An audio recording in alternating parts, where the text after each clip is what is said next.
One child, one teacher, one pen and one book can change the world. नमस्कार, मैं हूं आपके साथ दिव्या और इसी चेंज की अनुभूति के लिए मैं आई हूं Shri Vaishnav Institute of Management में, जो कि इंदौर ही नहीं अब मध्य प्रदेश का भी एक बहुत बड़ा इंस्टीट्यूट बन चुका है मैनेजमेंट में।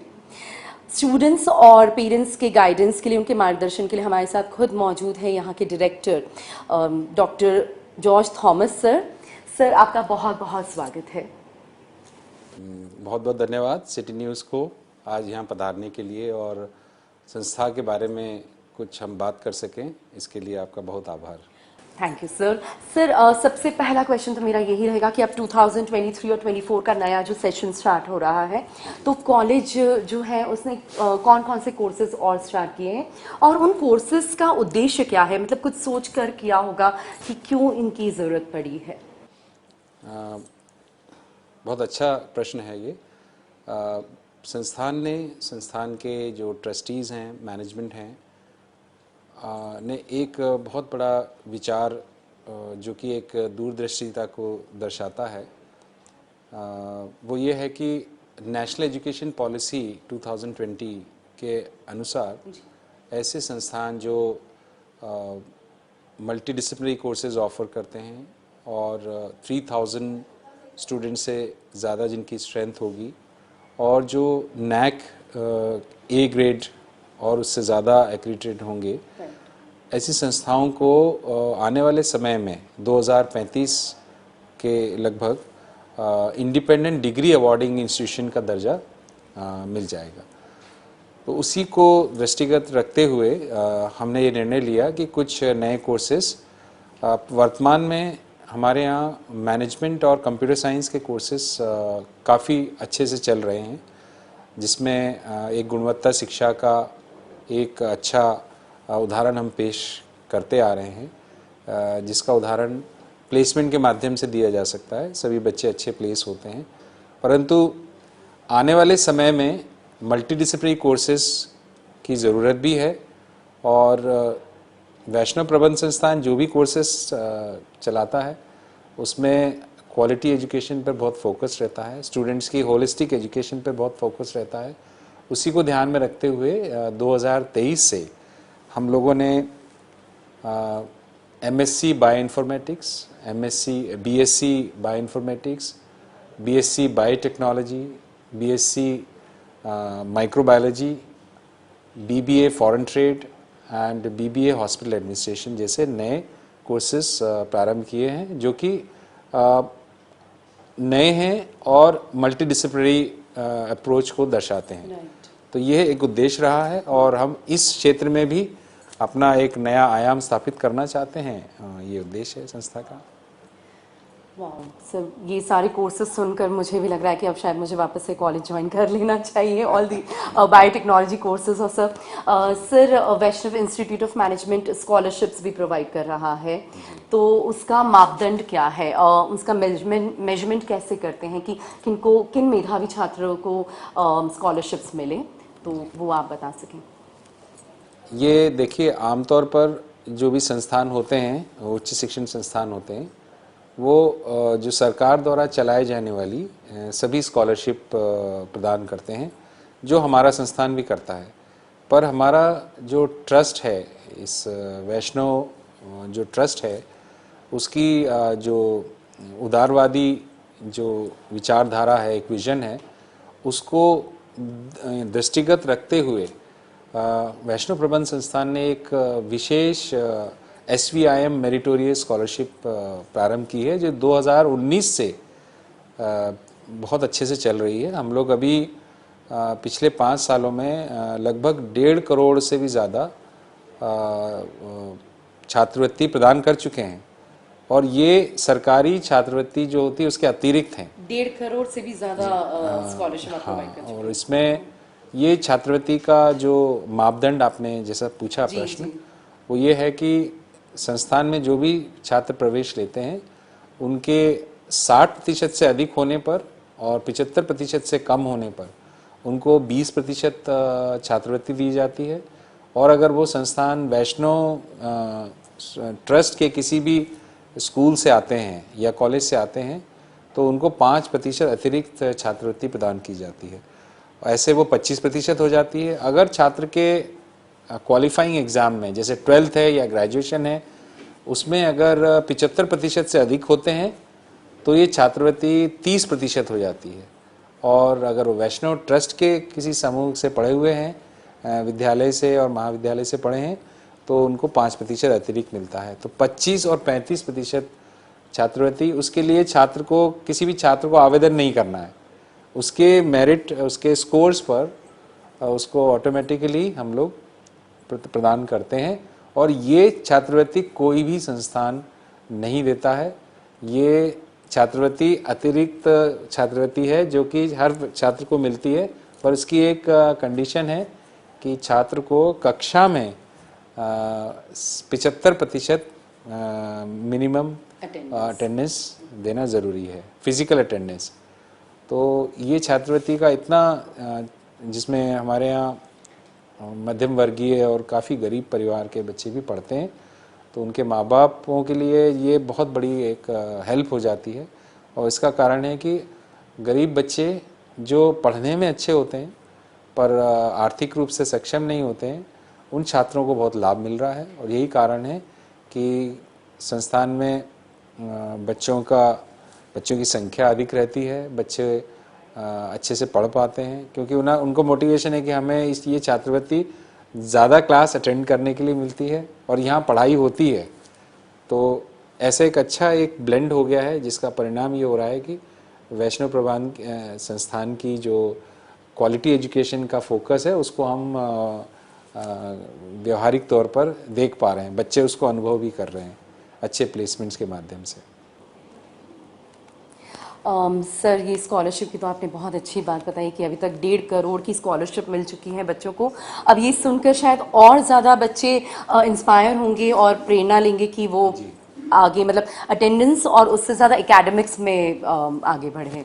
सर, जो कॉलेज को मैंने देखा, उसका प्रेमाइसेस देखा, centre of the heart Indore का गुमाश्ता नगर में मौजूद है।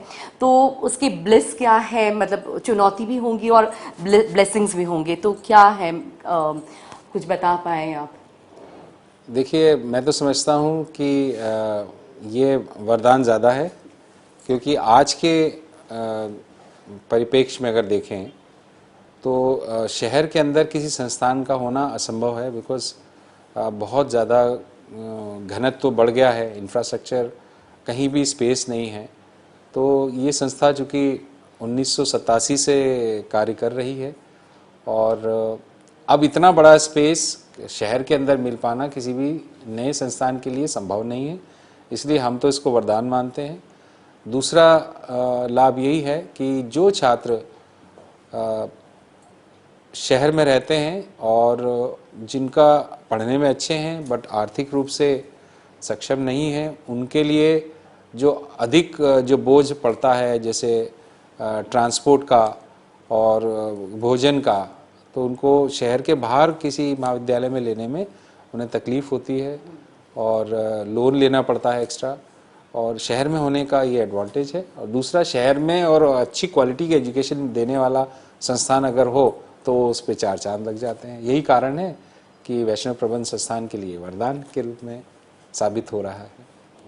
सही बात है sir. Shri Vaishnav Institute of Management में एंट्री, मतलब एंट्रेंस टेस्ट कैसे होते हैं, किस तरह से स्टूडेंट्स एंटर कर सकते हैं, और उसके बाद में प्लेसमेंट, सर प्लेसमेंट सबसे इम्पॉर्टेंट चीज़ है। तो प्लेसमेंट के बारे में मैं आपसे पूछना चाहूँगी कि कौन सी कंपनीज आई हैं अभी तक इतने सालों में, और क्या पैकेज रहे, हाईएस्ट पैकेजेस क्या रहे, एवरेज पैकेज क्या रहे, उससे भी कुछ बच्चों को इंस्पिरेशन मिलेगी।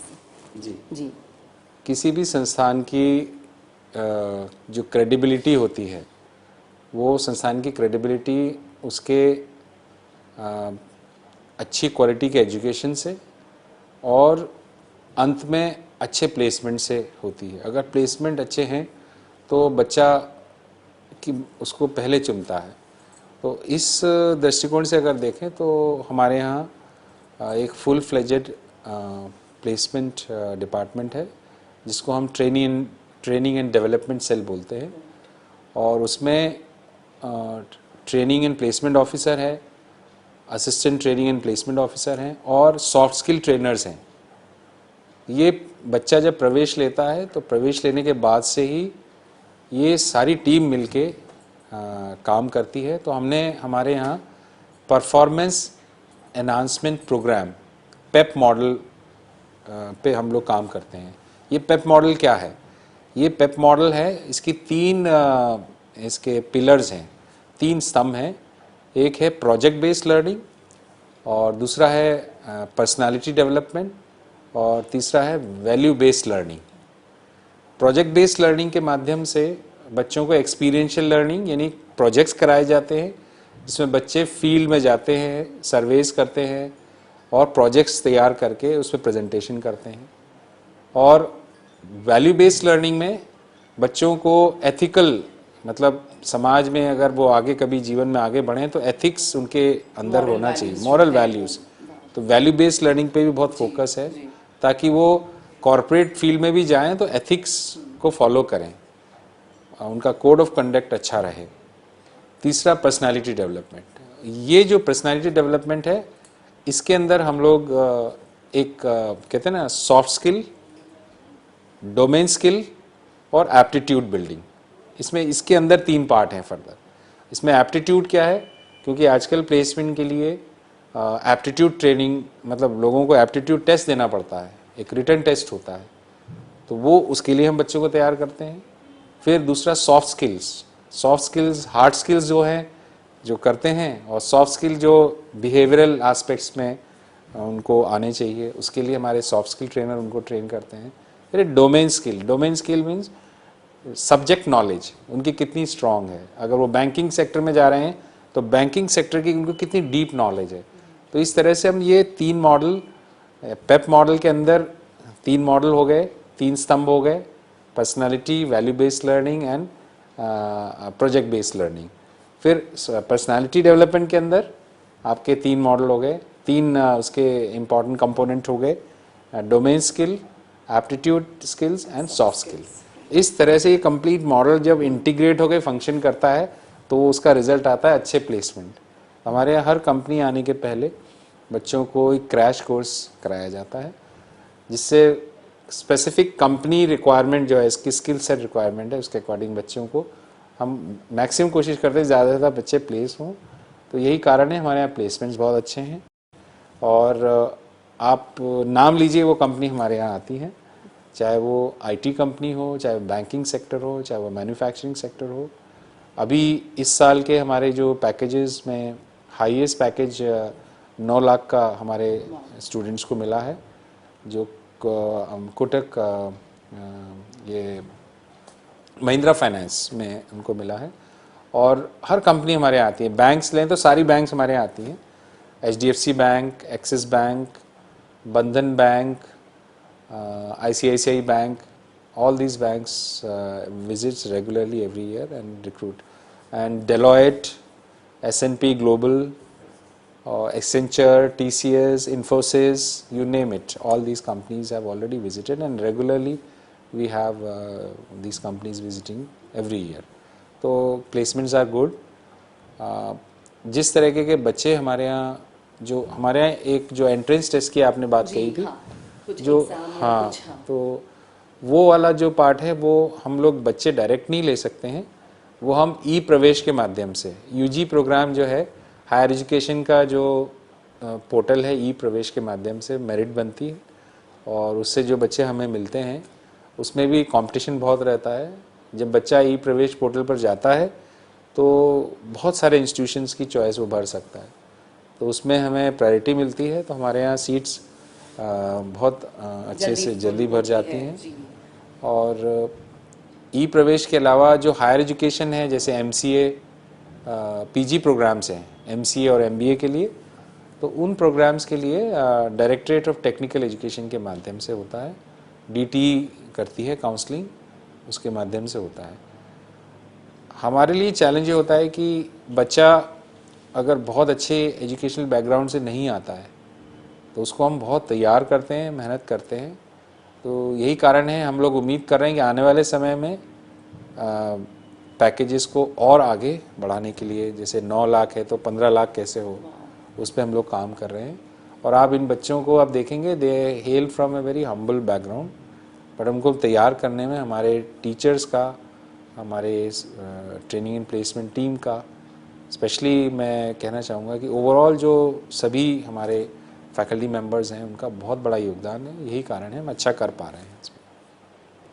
सर मैंने कई बच्चों से अभी मैं मिली भी थी, आप एकदम सही कह रहे हैं कि उनमें एक मॉडेस्टी और हम्बलनेस दिखती है, और उसके साथ में कहीं ना कहीं नॉलेज भी दिखता है इस पूरे इंस्टीट्यूट का जो आप दे रहे हैं उन्हें। सर मैं नेक्स्ट क्वेश्चन यही था कि करियर गाइडेंस क्या प्रोवाइड कर रहे हैं। तो आपने एक पेप मॉडल मुझे बताया, उसके बाद में अभी सॉफ्ट स्किल्स सारी बात बताई आपने, तो उनको किस तरह से गाइडेंस मिलता है आफ्टर प्लेसमेंट भी, मतलब उनको हर उनके फेज़ में, उनकी जो लाइफ की फेजेस हैं, स्टेजेस, कॉलेज की तरफ से क्या क्या हेल्प मिलती है?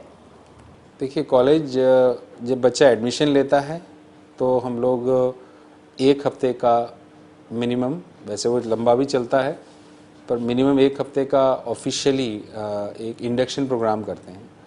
उस इंडक्शन प्रोग्राम में हम हर बच्चे को मतलब पूरे करियर उनके 3 साल के और 2 साल के यहाँ इंस्टीट्यूट में स्टे के दौरान उनको क्या क्या करना होगा पूरा एक मार्गदर्शन वहाँ देते हैं।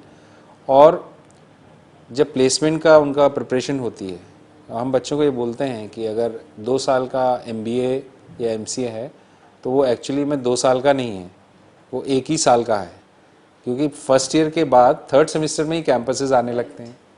तो बच्चों को ये बहुत कहते हैं कि आप लोग ये मान के नहीं चलो कि आपके प्लेसमेंट दूसरे साल के 4th सेमेस्टर में होंगे, बल्कि 3rd सेमेस्टर के सितंबर अक्टूबर से कंपनी आने शुरू हो जाती है। तो बच्चों के पास समय कम होता है और उसी 1 साल में ही हम उनको सब कुछ बताना होता है, तो वो एक चुनौती भी होती है।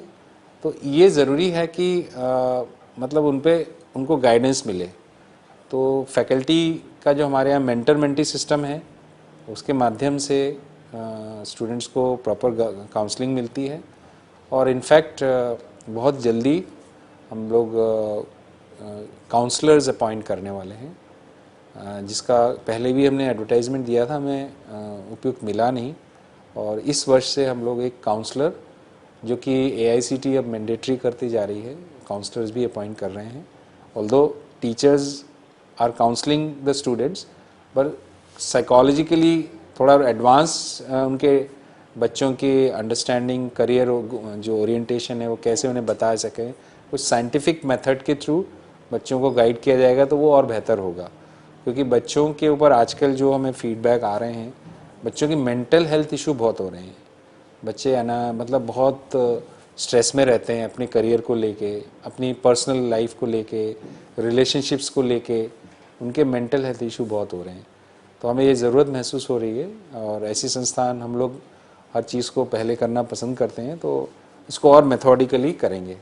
बट करियर गाइडेंस हर कदम पर, अभी जो बच्चे प्लेस नहीं भी हुए हैं, पूरी 100% प्लेसमेंट तो बच्चों के नहीं हो पाते हैं, तो जो बच्चे नहीं हो पाते हैं वो थोड़े ऐसे डिसहार्टन भी हो जाते हैं, तो उनके साथ हम कनेक्टेड रहते हैं और तब तक उनको साथ नहीं छोड़ते हैं जब तक उनका प्लेसमेंट ना हो जाए। तो उनको ये बोला जाता है। और हमने इस बार से एक प्रोग्राम बच्चों के लिए शुरू किया है, सक्षम प्रोग्राम वो है जो बच्चों को लाइफ स्किल्स के बारे में बताता है। वो लाइफ स्किल्स क्या हैं, ये हमने अनुभव किया है कि बच्चे ग्रेजुएट होते हैं या पोस्ट ग्रेजुएट होते हैं तो अपने इंडियन जो एजुकेशन सिस्टम है उसमें उसका कॉर्पोरेट एक्सपोजर ज़ीरो होता है, रियल लाइफ से डील करने का एक्सपोजर ज़ीरो होता है। तो ये इसका मुझे इंस्पिरेशन मेरी डॉटर से मिला। वो जब ग्रेजुएशन कर रही थी तो बोल रही थी कि पापा, बच्चों को यही नहीं पता है कि बैंक में जाना है तो बैंक में क्या करना पड़ता है, फॉर्मेलिटी। हमें अगर अकेले रहना है तो खाना, फूड मैनेजमेंट कैसे करें, अपनी हेल्थ को कैसे ठीक रखें। तो उस चक्कर में बच्चे जब बाहर जाते हैं ना तो वो अपना हेल्थ का ध्यान नहीं रखा तो बीमार पड़ जाते हैं। तो आप क्या है, कुछ ऐसा आप कर सकते हो क्या? तो उसने मुझे इंस्पायर किया, मेरी डॉटर ने। तो सक्षम वर्ड वहीं से आया कि we are making you capable. तो we have introduce this Saksham programme this year जिसमें सारे जो फाइनल ईयर बच्चे थे एग्ज़ाम देने के बाद उनके फेयरवेल से पहले एक सक्षम प्रोग्राम हुआ। उसमें हमने योगा एक्सपर्ट, फूड एक्सपर्ट और बैंक का एक्सपर्ट, इस तरह से फाइनेंशियल मैनेजमेंट कैसे करना है, हेल्थ मैनेजमेंट कैसे करना है, कॉरपोरेट में आपको कैसे बिहेव करना है, वो सारी चीज़ों की जानकारी दी कि अगर आप जब ज्वाइन करोगे तो क्या करना है क्या नहीं करना है, ताकि पहले से ही पता हो। तो ऐसे लोगों को बुलाया ताकि उससे वो बच्चे सीखें। बोले आज के बाद आप यहाँ से जा रहे हो, विदा ले रहे हो, तो विदा लेने से पहले आपको हम सक्षम बना रहे हैं कि आपको बैंक में क्या क्या करना है। बैंक का फॉर्म भी बताया कि ऐसे ये भरना पड़ता है, बैंक स्लिप्स भरनी नहीं आती है भरना। एकदम सही कह रहे हैं। तो वो हमने कराया बच्चों को, बैंक स्लिप्स की कॉपीज दिखाई, बच्चों में डिस्ट्रीब्यूट करके उन्हें बताया। फिर दूसरा उन्हें बताया कि अकेले रह रहे हैं, खाने का क्या खाना चाहिए क्या नहीं खाना चाहिए वो भी बच्चों को पता नहीं होता है। फास्ट फूड खाते हैं तो उनकी हेल्थ इश्यूज हो जाती हैं। तो इस तरह से वो सक्षम प्रोग्राम किया, जिसका बच्चों को बहुत पसंद आया, बच्चों के फीडबैक भी लिए। तो आए थे तब बताया, जब जा रहे हैं कि आप जा रहे हो तो सक्षम कैसे बनोगे, या सक्षम बनने के लिए आपको इन चीज़ों को करना होगा। तो बच्चों ने उसको पसंद किया। तो ये बच्चों के लिए हम काफ़ी सोचते हैं, इसलिए हमने ये आई थिंक मेरे क्वेश्चन का एकदम सटीक जवाब आपने दिया है। शुरुआत से लेकर अंत तक किस तरह से बच्चों को आप हैंडल कर रहे हैं, उन्हें कैसे बड़ा कर रहे हैं, सब आपने बताया। और सही कहा, साइकोलॉजी आजकल बहुत ज़रूरी, काउंसलिंग बहुत ज़रूरी है, जो इस दौर में हमारे बच्चे हैं, बहुत ज़रूरी है। तो बहुत बहुत साधुवाद Shri Vaishnav Institute of management को। सर 36 साल 36 ईयर्स हो गए हैं, क्या देखते हैं आप Shri Vaishnav Institute of management का भविष्य और कहाँ जा रहा है, क्या फ्यूचर है, आप किस तरह से देखते हैं एक डायरेक्टर होने के नाते? 36 साल का इतिहास बहुत गौरवमयी इतिहास रहा है, और अब नए परिप्रेक्ष्य में अगर देखें तो काफ़ी चैलेंजिंग हो गया है। कंपटीशन जो है अभी बहुत बढ़ गया है। अभी इंदौर में भी बहुत अच्छे अच्छे संस्थान काफ़ी आगे आए हैं। तो हम अपने आप को अलग इस तरह पाते हैं कि कम से कम फीस में बेस्ट एजुकेशन, गुणवत्ता शिक्षा देना संभव है, और इसका जो परिमाण है वो हमारे बच्चों के बढ़ते हुए उत्साह को देख के लग रहा है। हमें लगता है कि आने वाले समय में अभी टेक्नोलॉजी ड्रिवन वर्ल्ड हो गया है। हम आज इंडस्ट्री 5.0 की बात करते हैं, तो 4.0 में था कि मशीन लर्निंग, आर्टिफिशियल इंटेलिजेंस, इसका डोमिनेंस हुआ है। आने वाला समय जो है वो मशीन्स विद ह्यूमन टच, ये इंडस्ट्री 5.0 का मैसेज है। तो मुझे लगता है कि हमें भी उस दिशा में हमारा संस्थान लेटेस्ट टेक्नोलॉजी को इंट्रोड्यूस करने के लिए लैब्स को और मॉडर्नाइज करेंगे, जो आने वाले फ्यूचरिस्टिक एजुकेशन सिस्टम को मैच कर पाए। ऐसे विजन के साथ हम आगे बढ़ रहे हैं, और डेफिनेटली बहुत ही कम नॉमिनल फीस में बेस्ट एजुकेशन देना हमारी ट्रस्ट का विज़न है। और उस विज़न को एज अ डायरेक्टर मैं मैनेजमेंट के विज़न को बहुत तहे दिल से आगे बढ़ाना चाहता हूँ, और निश्चित ही हम लोग आने वाले समय में भी इन ऊंचाइयों को छूते रहेंगे। सर बहुत शुभकामनाएं Shri Vaishnav Institute of management को। आई थिंक लास्ट क्वेश्चन होगा मेरी तरफ से आपसे बात करके, इतनी बातें निकल रही हैं उसमें से एक जो क्वेश्चन था कि आप गुरु हैं, मैं चाहूँगी कि आप मार्गदर्शन दें पेरेंट्स को भी, पेरेंट्स के साथ में विद्यार्थियों को भी। आजकल पेरेंट्स के मन में बहुत सारे क्वेश्चंस हैं, कुछ संदेह भी है, क्या उन्हें बताना चाहेंगे आप, क्योंकि अब आप उन बच्चों से जुड़े हैं जो आज की जनरेशन के हैं, तो और उसके बाद में आप स्टूडेंट्स को भी क्या बताना चाहेंगे एक गुरु की तरफ से, कुछ गोल्डन वर्ड्स हमें मिल पाए? बिल्कुल। बच्चे, एक दौर था हमारा और आपका दौर था जब पेरेंट्स एक कहते हैं ना joint family, Hindu undivided family concept था। हमारे चाचा ताऊ सभी एक साथ रहा करते थे। तो उस परिप्रेक्ष्य का जो उदाहरण ये है कि बहुत सारी लर्निंग जो है घर में ही हो जाया करती थी। जब से ये न्यूक्लियर फैमिली कॉन्सेप्ट आया है वो बहुत बड़ा गैप हुआ है। पेरेंट्स अभी देख रहे हैं कि बच्चे 1 या 2 बच्चे हो रहे हैं और अब जॉइंट फैमिली कॉन्सेप्ट नहीं रहा है, तो उसका जो गैप देखने में आ रहा है, तो उसकी वजह से पेरेंट्स और बच्चों में जो पहले पेरेंट और बच्चों के बीच का जो गैप था वो दादा दादी चाचा ताऊ वो कर दिया करते थे। ये डिवाइड बहुत बढ़ गया है, जिससे हमारे जो सोशल स्ट्रक्चर में एक बहुत बड़ा गैप देखने में आ रहा है। उस गैप को देखते हुए मेरा मैसेज आज के पेरेंट्स को है कि अपनी फैमिली वैल्यूज़ जो हैं, पारिवारिक मूल्य हैं, उस पर किस तरह से सहजता से वो बच्चों के अंदर डाल पाएँ, वो बहुत ज़रूरी है। जैसे धार्मिक मूल्य हैं, पारिवारिक मूल्य हैं, आर्थिक मूल्य हैं, सभी जो मूल्य हैं वो बच्चों के अंदर घर से आना चाहिए। सुरक्षा के भी मूल्य हैं। जैसे मैं उदाहरण दे रहा हूँ कि अगर माँ बाप अपने बच्चे को महंगी अगर गाड़ी दिला रहे हैं तो उसको ये भी वैल्यू ज़रूर डालें कि बेटा अगर हेलमेट नहीं पहनेगा, अपनी सुरक्षा के मूल्यों को ध्यान नहीं रखेगा, तो ये गाड़ी हम नहीं दिलाएंगे तुम्हें। वो एक कंडीशनल हो। मैं देख रहा हूँ, जो मैं अनुभव कर रहा हूँ मैं आपके साथ शेयर कर रहा हूँ। जो मूल्य हैं, मूल्यों का काफ़ी आवश्यकता हो गई है, वो गैप हो गया है। सारे चीज़ें, सारे मूल्यों को संस्थानों के भरोसे छोड़ना, चाहे वो स्कूल्स हों, चाहे वो एजुकेशन है, कि एडमिशन देके अब ये स्कूल सिखाएगा या कॉलेज सिखाएगा, संभव नहीं है। पेरेंट्स को चाहिए कि इन सभी मूल्यों को पहले घर पर ही सिखाएं। अब अगर बच्ची है आपकी, उसको अगर पहनावा, वस्त्र कैसे पहनने हैं, अच्छे वस्त्र, अपने सांस्कृतिक धरोहर, अपने धार्मिक धरोहर को देखते हुए जो वस्त्रों का धारण करना है वो परिवार से ही आएगा, उसको इंस्टीट्यूट नहीं सिखा सकता। तो मेरी पेरेंट्स से विनती है, आग्रह है कि बच्चों को अपने पहले पारिवारिक मूल्य कि अगर घर में खाना खाना है तो साथ में बैठ के खाना है और प्रार्थना करनी है तो घर में साथ में प्रार्थना करनी है। ये अगर मूल्य हो जाएंगे तो बच्चे बिगड़ ही नहीं सकते हैं। उनके ऊपर आपको पॉलिसिंग करने की ज़रूरत नहीं है। आपका और हमारा ज़माना था जब हमारे पड़ोसी भी हमें आके मॉरल पॉलिसिंग करते थे, बताते थे कि आपका बच्चा आज वहाँ गलत जगह, मैंने डांट लगा दी, और हम भी बहुत रिस्पेक्ट से उनको स्वीकार करते थे। मन में रिस्पेक्ट थी, आदर था और एक डर भी था मन में था। जी।